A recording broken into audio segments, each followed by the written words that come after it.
everyone, this is Anirban Bhattacharya and welcome to my channel.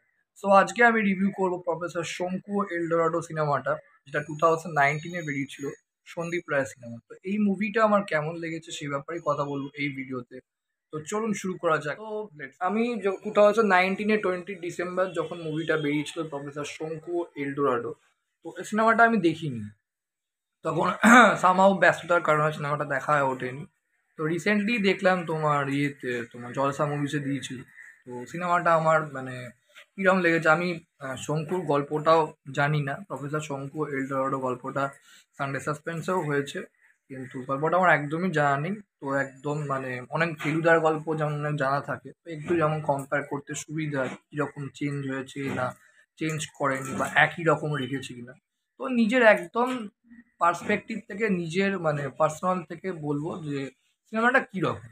তো যদি in one word বলি, সিনেমাটা খারাপ না, বেশ ভালো, বলবো বেশ ভালো। বাট এই মুভিটায় আমি মনে করি প্রফেসর শঙ্কু এলডোরাডো সিনেমাটাতে অনেকগুলো মিস্টেক আছে এবং অনেকগুলো আমি মনে করি নেগেটিভ আছে। তো সেটা আমার ব্যক্তিগতভাবে লেগেছে। আপনারা বলতে পারেন আমার কমেন্ট বক্সে, জানি আপনাদের কেমন লেগেছে সিনেমাটা এবং আপনাদের কোন মুভিটার কোন পোর্শনটা বা কোন সিনগুলো বেশি ভালো লেগেছে, বা মুভিটার যদি নেগেটিভ দিক যদি থেকে থাকে সেটাও আপনারা বলতেন। আমি আমার পার্সোনালটা বলছি কেমন লেগেছে। তো আমি যেটা বললাম আমার ঠিকঠাক, একেবারে খুব যে বিশাল ভালো লেগেছে তা না, আবার খুব যে খারাপ লেগেছে তাও না, ঠিকঠাক লেগেছে বলতে। এবার প্রথমত আমরা সবাই জানি যে তিলকেশ্বর শঙ্কু একজন সায়েন্টিস্ট ছিলেন। সত্যজিৎ রায়ের যে তোমার লেখা গল্পটা, এটা তো সত্যজিৎ রায় মানে সন্দীপ রায়, সত্যজিৎ রায় যে গল্পটা লিখেছিল প্রফেসর শঙ্কু এলো, সেটার উপর সেই গল্পটার উপরেই তো বেস করে সিনেমাটা বানিয়েছে। উনি একজন নামকরা, উনি একজন বৈজ্ঞানিক ছিলেন এবং ওনার প্রচুর আবিষ্কার মানে উনি করেছিলেন। তো সেইটাই প্রথম ফার্স্ট সিনটা সিনেমায় খুব ভালো, যেটা আমি দেখিয়েছি, বৃষ্টি হচ্ছে। তো বৃষ্টির একটা তোমার মানে আস্তে আস্তে একটা ওই শটটা তোমার ড্রোন শটে নিচ্ছে, ড্রোন শটটা নিতে নিতে তোমার ভিজুয়াল এফেক্টের দ্বারা কাঁচের মধ্যে দিয়ে দেখাচ্ছে তোমার একজন আহ, বই টই লেখে সেই কাজ করছে রাত্রিবেলা। দেন একজন ভদ্রলোক আসে, সে এসে বলে যে একটা বই পেয়েছি যেটা মনে হচ্ছে অনেক পুরনো, আর সবচেয়ে বড় কথা এই বইটা যার লেখা বা যার সম্পর্কে এই বইটা লেখা হয়েছে সেটা আরো ইন্টারেস্ট আমার বাড়িয়ে দিয়েছে। তো সে বইটা আসলে বুঝতেই পারছেন আপনারা, যেটা হ্যাঁ তিলকেশ্বর শঙ্কুই নিজে বইটা লিখেছেন, নিজের আবিষ্কার সম্পর্কে লিখেছেন, যে কি কি আবিষ্কার করেছে বা নিজের জীবনে কি কি হয়েছে, এবং সেইটা লাস্ট পর্যন্ত মানে তিলকেশ্বর শঙ্কুর এখানে বলা হয়েছে যে হয়তো তিনি মারা গেছে, বা হয়তো কোনো রিসার্চের কাছে সে নিজে এমন জায়গায় নিজেকে লুকিয়ে রেখেছে একদম সেই জিনিসটা সায়েন্টিস্ট মানে আবিষ্কার কোনো কিছু করে দেন হয়তো আবার সবার সামনে আসবে।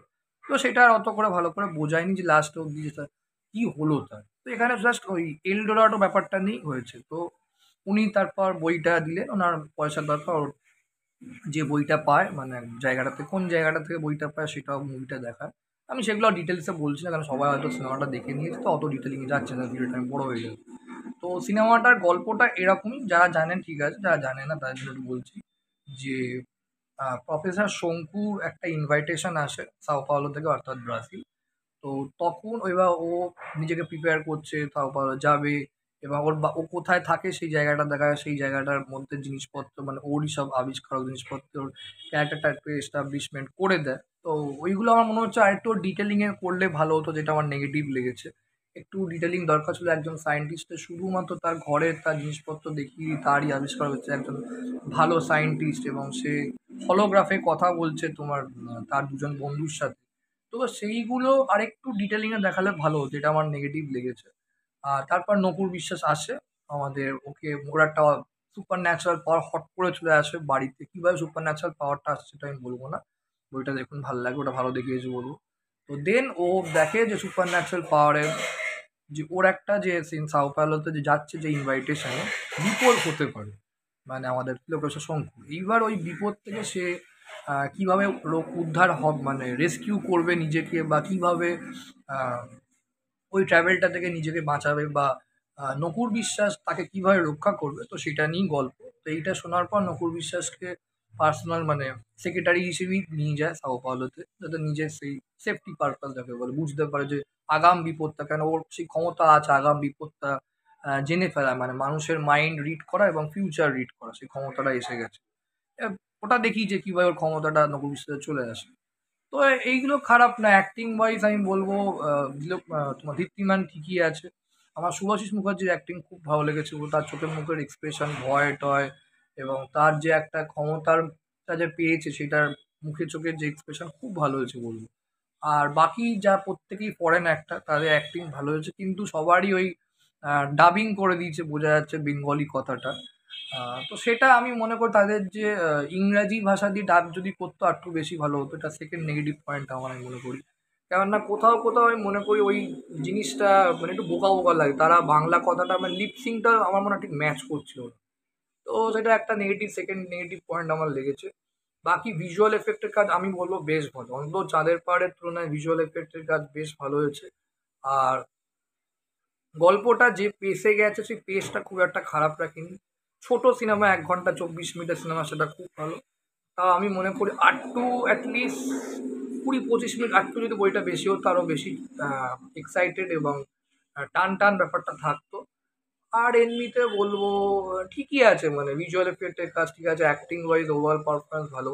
ডিরেকশন যে খুব খারাপ তা না, কিছু জায়গায় একটু মানে আমার বোকা বোকা লেগেছে বলবো। স্পেশালি সেটা ভিজুয়াল এফেক্টের কাজই, মানে বোঝা যাচ্ছে সেই হয় না ব্রাজিলে গেলে সেই জিনিসগুলো, মানে বুঝতেই পারছেন, মানে চিতাওয়াগ ধরুন বা অ্যানাকন্ডা বলুন, এগুলোর একটা স্পেশালিটি। তো তো সেগুলো দেখানোর জন্যই ক্রিয়েট করেছে, তো সেটা ঠিক আছে, চলে যায়, কাজ চালানোর মতন ভালো।